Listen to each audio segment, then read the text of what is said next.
69세 김영자 씨 이야기부터 해보겠습니다. 김영자 씨는 전형적인 한국 어머니였습니다. 아들 결혼할 때 전세 자금으로 1억 2천을 보태줬고 손주가 태어난 뒤에는 왕복 3시간 거리를 일주일에 4번씩 오갔습니다. 주말도 없었습니다. 아들이 퇴근이 늦으면 저녁까지 손주를 받고 명절이 다가오면 며칠 전부터 장을 봐서 혼자 음식을 준비했습니다.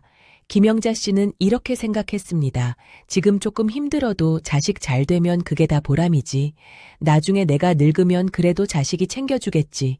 그런데 작년 겨울 손주를 보러 가던 날이었습니다. 아파트 입구에서 빙판길에 미끄러졌습니다. 고관절이 부러졌습니다. 병원에 한 달을 입원했습니다. 그 한 달 동안 아들은 3번 병문안을 왔습니다. 며느리는 한 번도 오지 않았습니다. 퇴원하는 날 병원비 정산서를 받았습니다. 850만 원, 전부 본인 부담이었습니다. 아들은 문자로 이렇게 보냈습니다. 엄마 미안해요. 요즘 너무 빠듯해서요. 그 문자를 보는 순간 김영자 씨는 처음으로 생각했습니다. 아, 나는 지금도 혼자구나. 그날 집에 돌아와 아들에게 전화를 했습니다. 미안한데 이제 손주는 못 봐줄 것 같아. 아들은 당황했고 며느리는 서운해했습니다. 엄마가 조금만 더 도와주면 안 돼요? 그 말에 김영자 씨는 조용히 대답했습니다. 엄마 몸이 이제 안 따라줘. 처음 석 달은 정말 힘들었습니다. 죄책감이 밀려왔습니다. 내가 너무 이기적인가? 다른 엄마들은 다 해주는데 나만 빠지는 건가? 그런데 6달이 지나자 놀라운 변화가 생겼습니다. 월요일과 목요일엔 수영장을 다녔고 화요일엔 도서관 독서 모임에 나갔고 금요일엔 또래 친구들과 등산을 갔습니다. 손주는 한 달에 한 번만 봤습니다. 몸이 좋아졌습니다. 잠을 제대로 자기 시작했고 약이 줄었고 무릎 통증도 눈에 띄게 줄었습니다. 그리고 더 놀라운 건 아들과의 관계였습니다. 예전엔 의무로 만났다면 이제는 서로 기다리게 됐습니다. 요즘 김영자 씨는 이렇게 말합니다. 덜 해주니까 오히려 더 잘 지내. 이게 요즘 60콘 70세대의 첫 번째 변화입니다. 자녀 중심 인생에서 조용히 한 발 물러나는 것, 자녀를 덜 사랑해서가 아닙니다. 냉정한 현실을 깨달았기 때문입니다. 아무리 희생해도 자녀 인생은 안정되지 않습니다. 전세 자금 1억을 줘도 집값은 더 오르고 손주를 봐줘도 눈치는 사라지지 않습니다. 더 무서운 건 이겁니다. 무리한 희생은 관계를 좋게 만들지 않는다는 사실입니다. 처음엔 고맙다고 합니다. 두 번째엔 당연해집니다. 세 번째엔 부족하다고 느낍니다. 그래서 기준을 바꾼 겁니다.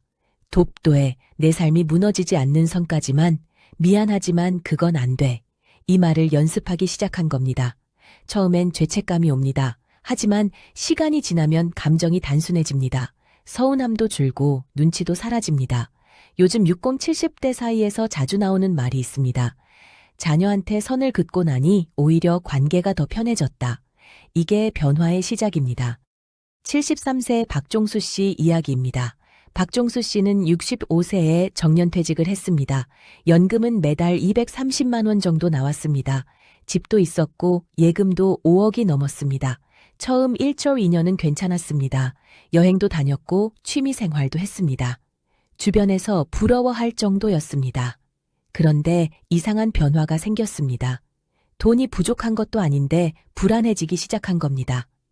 아침에 눈을 뜨면 가장 먼저 통장을 열어봤습니다. 어제보다 7만 원 줄어 있고 오늘은 12만 원 줄어 있고 다음 날은 또 카드값이 빠져나가 있었습니다. 돈은 계속 나가는데 들어오는 돈은 연금뿐이었습니다. 박종수 씨는 스스로에게 이렇게 묻기 시작했습니다. 이 속도로 쓰면 몇 년이나 버틸 수 있을까? 지금은 괜찮지만 10년 뒤에도 괜찮을까? 병이라도 생기면 어떡하지? 밤에 잠이 잘 안 왔습니다. 돈이 없어서가 아니었습니다. 돈이 줄어드는 게 눈에 보였기 때문입니다. 여기서 중요한 사실 하나가 있습니다. 사람은 자산이 줄어드는 걸 견디지 못합니다. 아무리 많이 있어도 마이너스만 보이면 마음이 먼저 무너집니다. 박종수 씨는 깨달았습니다. 문제는 금액이 아니라 현금 흐름이 완전히 끊긴 상태라는 걸요. 그래서 결심했습니다. 큰 돈을 벌 필요는 없다. 월 50만 원만 있어도 된다. 그는 동네 부동산에 갔습니다. 주말에 당직 알바를 구했습니다. 토요일, 일요일 하루 5시간씩 근무했습니다. 월 60만 원이 통장에 들어오기 시작했습니다. 놀라운 변화가 생겼습니다. 통장을 덜 보게 됐습니다. 밤에 잠이 오기 시작했습니다. 5억이 있을 때보다 월 60만 원이 들어올 때 마음이 더 안정됐습니다. 여기서 핵심이 나옵니다. 노후를 무너뜨리는 건 돈의 크기가 아닙니다. 소득이 완전히 끊기는 순간입니다. 10억이 있어도 들어오는 돈이 없으면 매일 불안합니다. 3억이 있어도 매달 50만 원이라도 들어오면 마음이 버팁니다. 이건 돈의 문제가 아닙니다. 자존감의 문제입니다. 아직 내가 쓸모 있다. 아직 사회와 연결돼 있다. 아직 누군가 나를 필요로 한다. 이 감각이 노후를 지탱합니다. 그래서 요즘 60, 70 세대는 무리한 사업을 하지 않습니다. 대출받아 창업하지 않습니다. 큰돈 벌겠다고 욕심내지 않습니다. 대신 오래 할 수 있는 일, 몸 상하지 않는 일, 스트레스 덜 받는 일을 고릅니다. 주말 알바, 시간제 근무, 프리랜서, 경험을 파는 작은 일. 돈보다 중요한 건 흐름입니다. 끊기지 않는 흐름. 요즘 60, 70대가 현금 흐름에 집착하는 이유는 사치가 아니라 생존 본능입니다. 한번 소득이 끊겨본 사람은 압니다. 그 순간 노후는 숫자가 아니라 공포가 된다는 걸요. 67세 최순자 씨 이야기입니다. 최순자 씨는 평생 사람 관계를 중요하게 살아왔습니다. 고등학교 동창회, 대학 동기 모임, 직장 동호회, 친척 모임까지. 달력을 보면 빈날이 거의 없었습니다. 약속이 많다는 게 잘 사는 증거라고 믿었습니다. 그런데 작년 몸이 이상해졌습니다. 잠이 안 왔고 아침에 일어나면 가슴이 답답했습니다. 이유 없이 피곤했고 사람을 만나고 돌아오면 더 지쳤습니다. 병원에 갔습니다. 의사가 물었습니다. 요즘 스트레스 받는 일 있으세요? 최순자 씨는 대답했습니다. 없는데요. 특별히 힘든 일은 없어요. 그런데 상담을 하다 보니 문제가 보이기 시작했습니다. 사람을 만나는 게 스트레스였던 겁니다. 동창회 가기 전날이면 옷을 고르면서 한숨이 나왔고 모임에서 돌아오면 괜히 혼자 반성회를 했습니다. 말을 너무 했나? 괜히 나섰나? 왜 그 얘기를 했을까? 의사가 조용히 말했습니다. 만나고 나서 기분이 어떤지 한번 적어보세요. 최순자 씨는 6개월 동안 기록을 했습니다. 누구를 만났는지, 만나고 나서 몸과 마음이 어떤지, 결과는 충격이었습니다. 10명 중 7명을 만나고 나면 기운이 빠졌습니다. 진짜 만나고 싶어서 만난 사람은 손에 꼽을 정도였습니다. 대부분은 오래됐다는 이유로 안 가면 서운해 할까봐, 관계 끊기면 이상해 보일까봐 억지로 만난 사람들이었습니다. 최순자 씨는 깨달았습니다. 외로운 게 아니라 소모되고 있었다는 걸요. 그래서 결단을 내렸습니다. 1년에 한 번 보는 사람, 만나고 나서 항상 피곤한 사람, 체면 때문에 이어가던 모임을 하나씩 정리했습니다. 처음엔 죄책감이 밀려왔습니다. 저 사람이 상처받으면 어쩌지? 나 너무 이기적인 거 아닐까? 그런데 시간이 지나자 놀라운 변화가 왔습니다. 사람 수는 절반으로 줄었는데 외로움은 오히려 줄었습니다. 전화벨이 울릴 때 피로감 대신 반가움이 먼저 왔습니다. 말을 안 해도 편한 사람, 웃지 않아도 되는 사람, 조용히 있어도 어색하지 않은 사람만 남았습니다. 억지로 웃지 않아도 됐고 눈치 볼 필요도 없었습니다. 사람을 만나고 집에 와서도 기운이 남아 있었습니다. 요즘 60, 70세대가 인간관계를 정리하는 이유는 냉정해져서가 아닙니다. 늦게라도 자기 몸과 마음을 지키기 시작했기 때문입니다. 이 나이엔 새로운 사람을 많이 만나는 게 중요한 게 아닙니다. 에너지를 빼앗기지 않는 사람이 곁에 있는 게 중요합니다. 요즘 60, 70대 사이에 자주 나오는 말이 있습니다. 사람 줄였더니 삶이 넓어졌다. 관계를 줄이는 건 고립이 아닙니다. 정리입니다. 이제는 사람 많은 삶보다 편안한 삶을 선택하는 겁니다. 71세 정철수 씨 이야기입니다. 정철수 씨는 운동과는 거리가 먼 사람이었습니다. 아프면 병원 가면 되지 운동은 젊은 사람들이나 하는 거라고 생각했습니다. 그런데 어느 날 같은 나이 친구가 갑자기 쓰러졌습니다. 뇌졸중이었습니다. 병원에 문병을 갔습니다. 말이 나오지 않았고 손발이 제대로 움직이지 않았습니다. 눈은 뜨고 있는데 의식은 또렷한데 몸이 말을 듣지 않았습니다.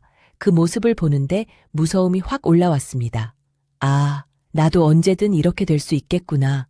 그날 집에 돌아와 정철수 씨는 처음으로 진지하게 생각했습니다. 나는 지금 괜찮은 건가? 아직 괜찮다는 말과 앞으로도 괜찮을 거라는 건 전혀 다르다는 걸요. 다음 날부터 아주 작은 걸 시작했습니다. 아침에 40분 걷기, 빠르지도 느리지도 않게 숨이 약간 찰 정도로만. 일주일에 3번은 동네 헬스장에 갔습니다. 무거운 운동은 하지 않았습니다. 기계 몇 개, 가벼운 근력 운동만 했습니다. 저녁엔 유튜브 틀어놓고 스트레칭을 했습니다. 술은 주 2회에서 주 1회로 줄였고 밥은 흰쌀 대신 잡곡을 섞기 시작했습니다. 처음엔 크게 달라진 게 없었습니다. 그런데 3개월, 6개월, 1년이 지나자 몸이 달라졌습니다. 계단 오를 때 숨이 덜 찼고 무릎 통증이 줄었고 아침에 몸이 덜 무거웠습니다. 병원에 가니 의사가 말했습니다. 혈압 수치가 좋아졌네요. 약 하나 줄여봅시다. 그 말이 정철수 씨를 놀라게 했습니다.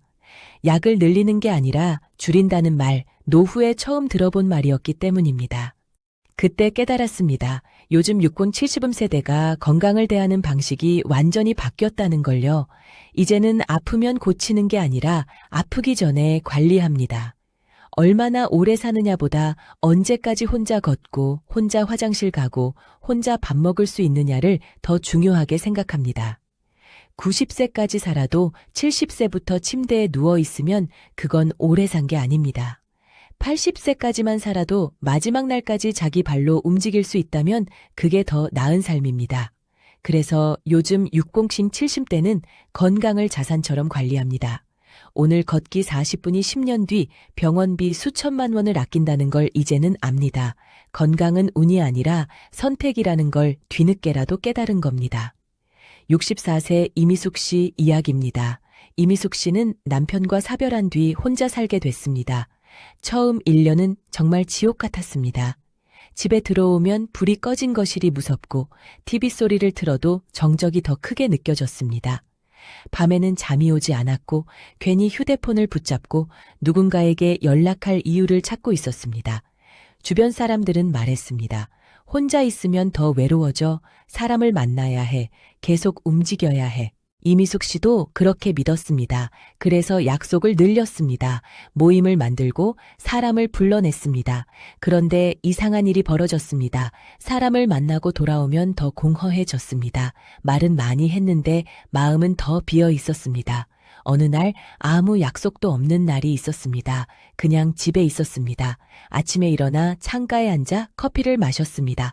아무 생각 없이 밖을 바라봤습니다. 그 순간 처음으로 느꼈습니다. 조용하다는 게 외롭다는 것과 다르다는 걸요. 그날부터 혼자 있는 시간을 피하지 않기로 했습니다. 아침엔 천천히 산책했고 카페에 혼자 앉아 책을 읽었습니다. 급하게 집에 돌아올 이유도 없었습니다. 그러다 문득 스스로에게 묻기 시작했습니다. 나는 뭘 좋아하지?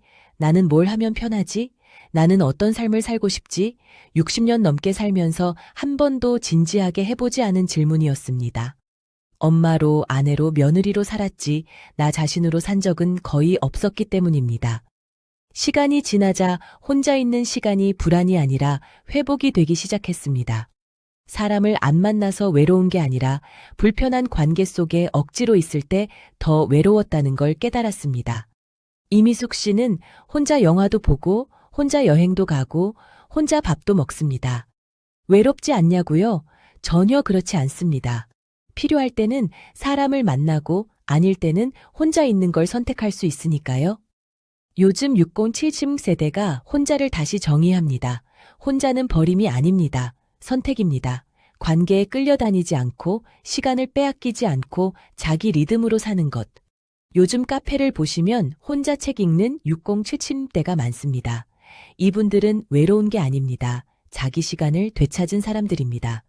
노후에 필요한 건 항상 사람 옆에 있는 삶이 아니라 혼자 있어도 무너지지 않는 삶입니다. 그걸 알게 된 순간부터 노후는 비로소 편해집니다.